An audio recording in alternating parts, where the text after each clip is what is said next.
गीता का निष्काम कर्म योग क्या होता है? गीता क्या है? गीता किसका भाग है? गीता की रचना कैसे हुई और किन्होंने की? आइए देखते हैं। इससे पहले हम देखते हैं कि कर्म क्या होता है। कर्म भारतीय दर्शन का मूल है, जिसका अर्थ है क्रिया या कर्तव्य या कार्य। ये दो प्रकार का होता है, सकाम और निष्काम। सकाम वे कर्म जो इच्छा या भावना द्वारा फल की प्राप्ति के लिए किए जाते हैं, उन्हें सकाम कर्म कहा जाता है। वहीं एक और इसका भाग है निष्काम कर्म। फल की प्राप्ति की इच्छा या भावना के बिना किए गए कार्य को निष्काम कर्म कहा जाता है। और हम गीता में जो निष्काम कर्म की भावना या अर्जुन को दिए हुए उपदेश के बारे में ही जानकारी प्राप्त करेंगे। निष्काम कर्म, फल की इच्छा या भावना के बिना किए गए कार्य को हम निष्काम कर्म कहा जाता है। यही श्रीमद् भगवद गीता का मूल है। ये हमें बंधन मुक्त करते हैं। बात करते हैं गीता के निष्काम कर्म योग की। तो सबसे पहले गीता क्या है, इसकी रचना कैसे हुई, हम देख लेते हैं। जब महाभारत का युद्ध प्रारंभ होने वाला था, तब दोनों सेनाएं पांडव व कौरव आमने सामने खड़ी थी। पांडवों के सामने वे लोग खड़े थे जिन्होंने कभी उन्हें गोदी में खिलाया था या उन्हें पूर्ण रूप से शिक्षा दीक्षा दी गई थी, या उनके भाई बंधु थे। वहीं जिन्होंने कभी उन्हें प्यार किया था, स्नेह किया था, या कभी उनसे लड़ाई झगड़ा किया था। इन सब को देखकर अर्जुन भाव विमूढ़ हो गया और उसके मन में करुणा उत्पन्न होने लगी, और इस भावना से वशीभूत होकर वो अपने ऊपर हुए अत्याचारों को भूल गया। वो ये सब भूल गया कि वो राजमहल के आंगन में नहीं, कुरुक्षेत्र के रणभूमि में युद्ध के लिए खड़ा है, और उसके सामने वे केवल भाई बंधु नहीं, वरन शत्रु या दुश्मन है। अर्जुन अपने कर्तव्य मार्ग युद्ध करने से विचलित हो गया। उसे अपने कर्तव्य पथ पर लाने के लिए ही भगवान श्री कृष्ण द्वारा उन्हें कर्म योग का उपदेश दिया गया। इसे ही हम गीता कहते हैं, और उसमें उन्हें निष्काम कर्म की शिक्षा दी गई। अर्थात श्रीमद् भगवद गीता जो है, यह महाभारत का ही एक भाग है या अंग है।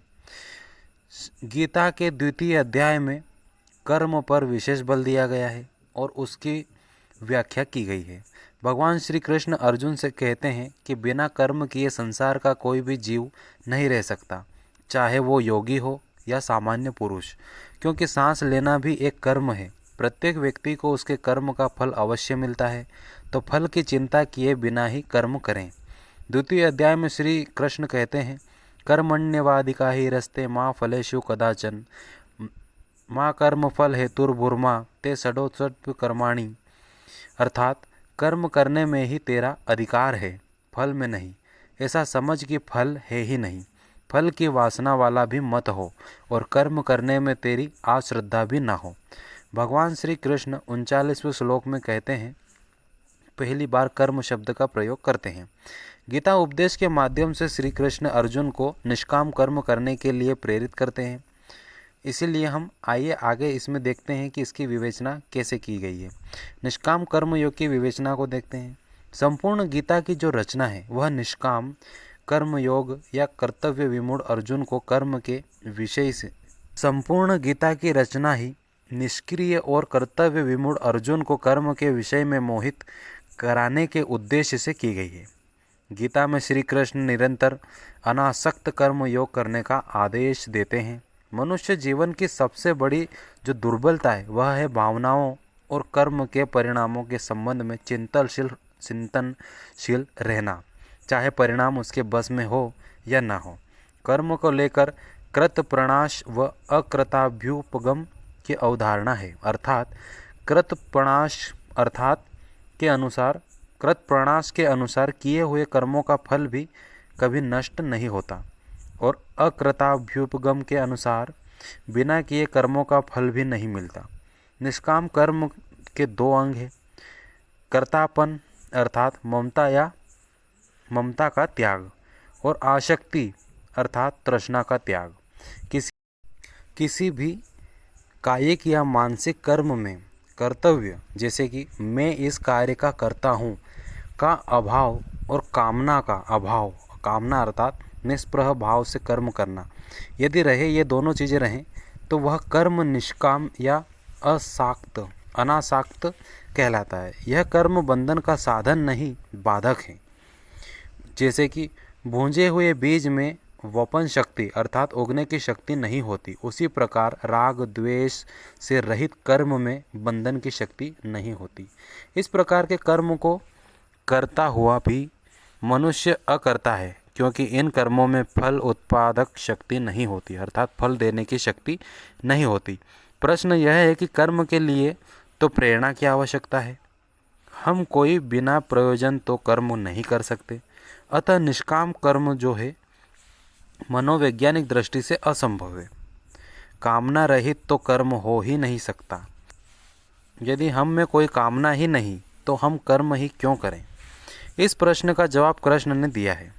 कर्तापन का अभाव, कर्तापन अर्थात ममता का अभाव तभी हो सकता है जब मनुष्य समझे कि कर्म का कर्ता मैं नहीं, कर्म तो प्रकृति के गुणों द्वारा ही संपन्न होते हैं या किए जाते हैं। अतः ज्ञानी मनुष्य सभी कर्मों को प्रकृति के गुणों द्वारा ही कृत मानता है। इसी के संदर्भ में गीता में कहा गया है, प्रकृतेः क्रियमाणानि गुणे कर्माणि सर्वशः अहंकार विमूढ़त्मा कत्ताहमिति मन्यते। अर्थात प्रकृति के 3 गुण हैं, सत्व, रज और तम। इन तीनों से ही मन, बुद्धि, अहंकार, श्रोत्रादि 10 इंद्रियों जैसे 5 ज्ञानेंद्रियां और 5 कर्मेंद्रियां और शताब्दी शब्दादि 5 विषय उत्पन्न होते हैं। इन गुणों के कारण ही अंतःकरण और इंद्रियों का विषय ग्रहण करना आदि कार्य होते हैं। अर्थात जो हमारी कर्मेंद्रियां हैं जैसे कि हाथ, मुंह, आँख, पैर आदि, या हमारी जो ज्ञानेंद्रियां हैं जैसे त्वचा, जीभ, आँख, मुंह आदि, इनसे ही हमें जो इनसे विषय है जैसे सुनना, बोलना, इनके जो कार्य हैं हम इनसे ही ग्रहण करते हैं। निष्काम कर्म में कर्मों का त्याग नहीं किया जा सकता, अर्थात इन अंगों के द्वारा भी अपना कार्य नहीं छोड़ा जा सकता, परंतु कर्म फल की प्राप्ति की भावना का त्याग किया जा सकता है। अर्थात व्यक्ति कोई काम करे और उस काम को निष्काम रूप से करे, फल रहित भावना से करे, तो वह निष्काम ही कहलाएगा। निष्काम कर्म में ही 2 परस्पर विरोधी गुणों प्रवृत्ति और निवृत्ति का समन्वय होता है।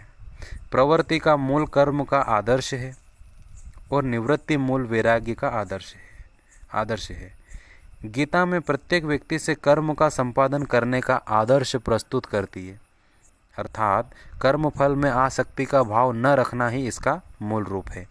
निष्काम कर्म योगी की सुख दुख, लाभ हानि, जय पराजय से बहुत ऊपर होकर कार्य करता है। गीता में कहा गया है, सुख दुखे समे कृत्वा लाभालोभो जया जये ततो युद्धाय युज्यस्व नेवम पापम वाप्स्यसि। अर्थात श्री कृष्ण अर्जुन से कहते हैं कि सुख दुख, लाभ हानि, जय पराजय को समान समझकर तू युद्ध के लिए तैयार हो। युद्ध करने से तू पाप को प्राप्त नहीं होगा। अर्थात सुख में सर्वस्व और दुख में भी देवत्व है। लड़ने या निष्काम कर्म करने में ही दोनों वस्तुएं हैं। अर्थात हे अर्जुन, तू युद्ध कर। यही गीता का निष्काम कर्म है। धन्यवाद।